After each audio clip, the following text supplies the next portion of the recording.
Bismillahirrahmanirrahim. Assalamualaikum warahmatullahi wabarakatuh. Perkenalkan, nama saya Nabila dengan NIM 2021A1C170. Di sini saya akan memaparkan materi tentang perkembangan kehidupan sosial politik di Indonesia pada abad ke-19.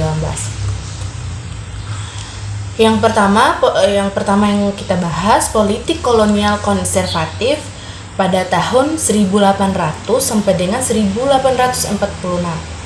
Pada abad ke-18, Belanda mengalami kemunduran politik yang sangat besar.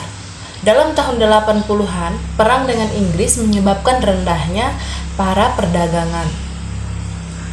Ditambah lagi korupsi yang dilakukan oleh VOC. Dikarenakan kurangnya pengawasan, pada tahun 1800 kekayaan VOC diambil alih oleh kerajaan.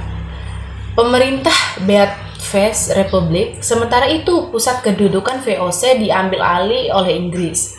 Pemerintah Belanda menunjukkan politik tradisional komponen dengan tujuan agar memperoleh penghasilan sebagai laba perdagangan untuk keuangan bagi kesejahteraan. Seperti politik dan administrasi komponen dijalankan suatu sistem pemerintahan secara tidak langsung. Pemerintahan pribumi hanya bertugas mengurus masalah-masalah pribumi, sedangkan agen Belanda mengawasi tanam wajib untuk pasaran Eropa.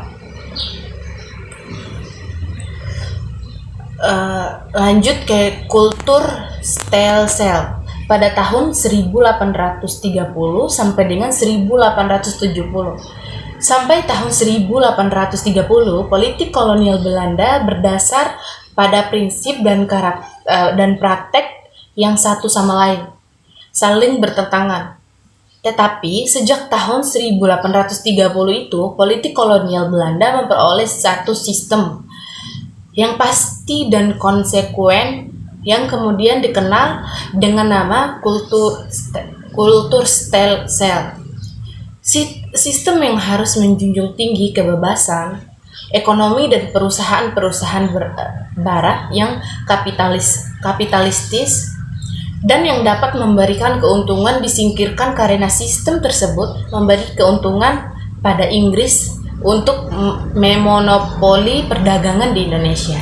Sedangkan Belanda yang memikul biaya pemerintahan melihat penyelewangan itu, Van de Bos mengajukan suatu sistem yang dapat memberikan keuntungan dengan cara yang sesuai dengan adat, kebiasaan tradisional lokal yang kita kenal dengan kultur stelsel.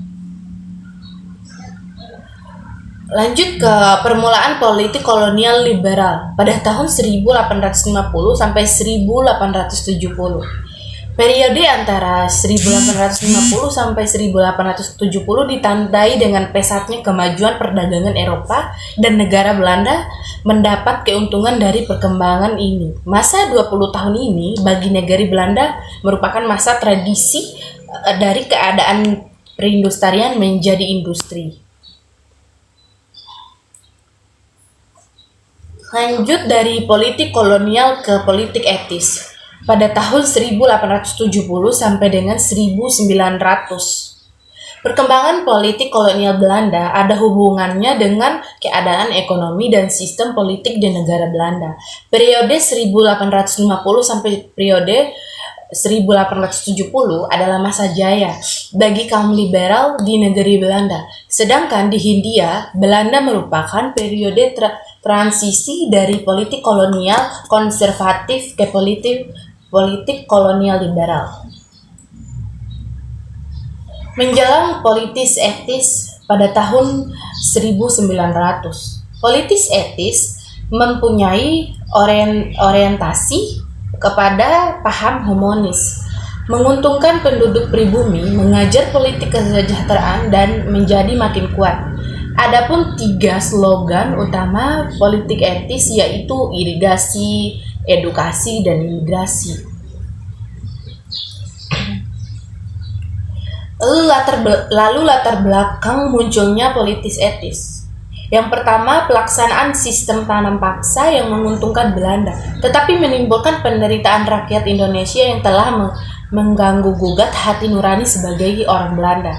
Yang kedua, upaya Belanda untuk memperkokoh pertahanan negeri jajahan, sistem ekonomi liberal tidak mengubah nasib buruk rakyat pribumi. Sementara itu, kaum kapitalis dari Belanda, Inggris, Amerika, Belgia dan Jepang memperoleh keuntungan yang sangat besar. Pelaksanaan politik etis sejak tahun 1901, pemerintahan kolonial mulai memerintahkan aspirasi rakyat Indonesia yang mengingatkan emansipasi, dan karena itu politik etis juga disebut dengan politik asosiasi. Kemudian itu saja materi yang dapat saya sampaikan, lebih dan kurangnya saya mohon maaf. Billahi taufiq wal hidayah. Assalamualaikum warahmatullahi wabarakatuh.